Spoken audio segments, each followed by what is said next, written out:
Oh yeah. Nation protest. Nationwide protest. Nationwide protest is it because we know, of course, how successful it was in Kenya.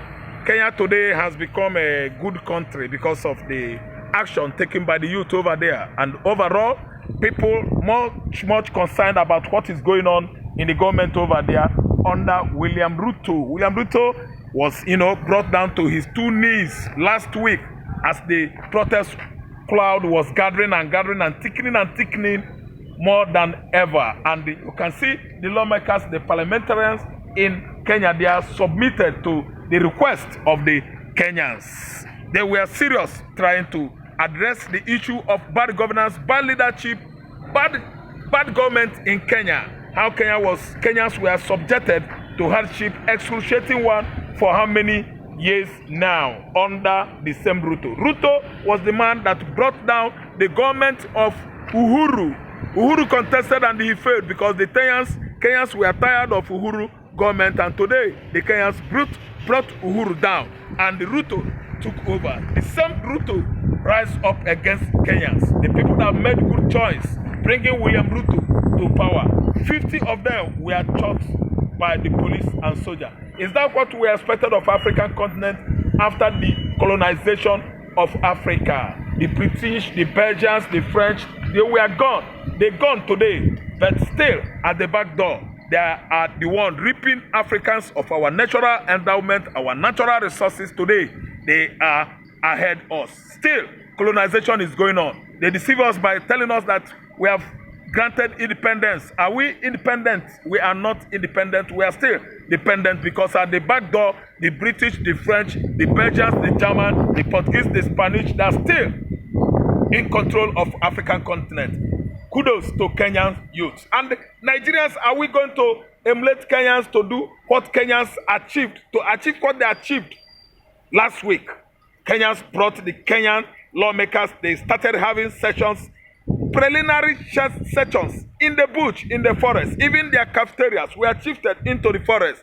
That was where they began to operate, make the law for Kenyans recently. Today, Nigerians will come up. The date has not been actually given, but we understand this. It starts from 29th July into August. I think Nigerians are going there. We are getting there. Nigerians are going to their promised land successfully. This time around, the nationwide strike is going to hold, and I believe we are going to get to that place. Tinubu administration, all his political supporters, the disgruntled public office holders, the ministers, the governors, they have now begun to understand, to get the message that Nigerians, we have taken enough of insult, enough of what slavery, enough of what bad governance, enough of what hunger, enough of hunger in this system. What we are trying to do is that Jagaban must be banned. We must what? Ban Jagabanism this time around. We are tired of his government. We are tired of Jagaban, Tinubu operating monarchical system of government, still deceiving the world that this place is a democratic, setup. No, what we are seeing here is monarchy.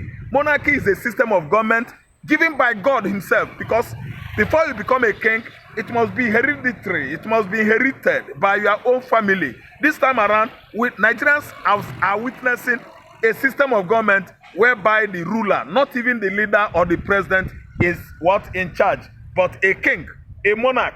They do whatever they want to do. They don't even listen to the people.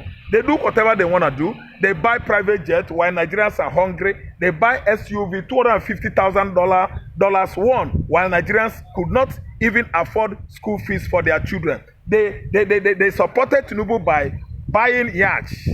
Tinubu has bought yachts, billions of dollars, and it is there. Nobody. Tinubu is this time around, operating the kind of government I can tell you that is monarchical. It is no longer democratic. It is this time a monarchical system of government. So the nationwide strike is going to hold from 29th July into August, and nobody knows when it shall stop. This is another revolution in disguise. This type of thing, it has happened in 1966.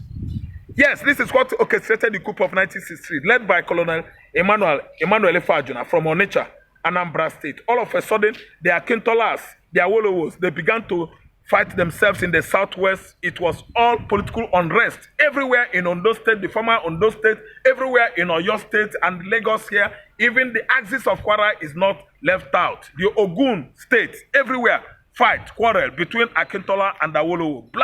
Bad blood started flowing in the southwest. There was political unrest and it's what? Exploded in the north. The Hassan Kassina, the son of the Sultan of Sokoto, Colonel Emmanuel Fajuna from Onitsha. Then again, the most intelligent Nigerian military officer then, Chukwuma Kaduna Nzogu, he led some of his colleagues, zealous military officers. They were on a routine that evening and they struck. The same issue that is going on now in Tinubu regime was the same issue that led to the young military officers overzealous taking over from the regime of Abubakar Tafawa Balewa and Dr. Nnamdi Azikiwe in 1966. And the coup started. It was staged outrightly, successfully, and some of the zealous officers failed in delivering their duty and the war broke out in Nigeria. Today, we are looking forward to see exactly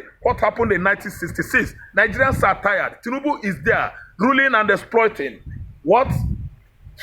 Collecting taxations from citizens as if we are slaves. Farmers are no longer farming in the land because of insecurity. Travelers on the highways, their lives are subjected to such danger because of the operation of the Fulani headers that has been at least encroaching on the land of Nigeria, killing farmers, killing travelers, abducting and kidnapping at their own will.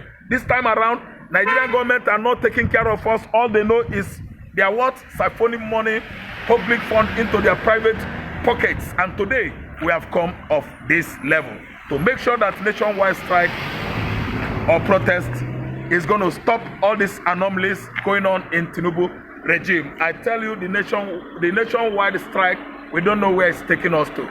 Today, we are seeing a strike, a protest that is coming to stay. It has come to stay, and the unknown is the fear of everybody, in the sense that the governors, the ministers, even some of the executive subordinates, people that are assistants to the office of the presidency, they are all absconding into Europe. I insert my example. Yesterday we read about Sheyi Makinde, the executive governor for your state, handing over to his deputy. Where is he going? He did not tell anybody. All of them, they have begun to what? Abscond into Europe, into America, because of the fear of the unknown, bordering on this current nationwide protest. I'm telling you that even the presidency is trying to lobby some people to make sure that the protest doesn't hold. But I tell you, it is going to hold. Because of Tinubu-led administration, their excesses is getting too excessive. I'm telling you that this time around, it is going to be what? A fury. Fury. People are aggrieved. Fury. Fear. Intimidation. See, let me tell you, it's going to be earthquaking. What is going to happen next in Nigeria is going to be more deadlier than NSAS police brutality. Come what May, 29th July, I don't think the airspace of Nigeria will be quiet. It is going to be more than quiet. It's going to be like graveyard, because even the airport, international airport, MMA, Nnamdi Azikiwe airport, and the rest of them in Nigeria, they will be very what? Disabled. They will be unoperational. They will be silent. The atmosphere of Nigeria will be as silent as graveyard. Oh, they said Oro will be used against the protesters. How archaic? We should be talking about Oro. Oro is an archaic tradition in Yoruba land, a situation whereby masquerade that often come during the day and night will paralyze commercial activities in the southwest. It is not like that in Igbo land. Igbo land, they have Oru. The kind of name is what is different is just names. It's everywhere in African continent. But a situation whereby Yoruba use Oru to, mix up with the current machinery called government. This is government. Government is not traditional. Tradition is the first thing that Africans practice before the invitation of government. Government is of the Western world, and it is a machinery through which or by which a country is being managed. So this time around, the Yoruba land mixing modern machinery with archaic practices, Oro, I think it has tagged them the most. idolatrous race in Africa. Oro has nothing to do with government. Oro, they are just being traditional and cultic.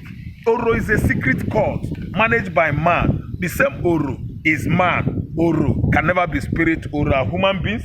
They have veins, blood running in their veins. If Oro come out and Nigerians are protesting, we will deal with Oro. Oro can never be breeze. Oro are not abstract. They are physical things you can see. At least masquerade. Yeah. What? Worn by man. So Oro can breathe. Oro can eat. If care is not taken, Oro will end up on pan in the southwest because this time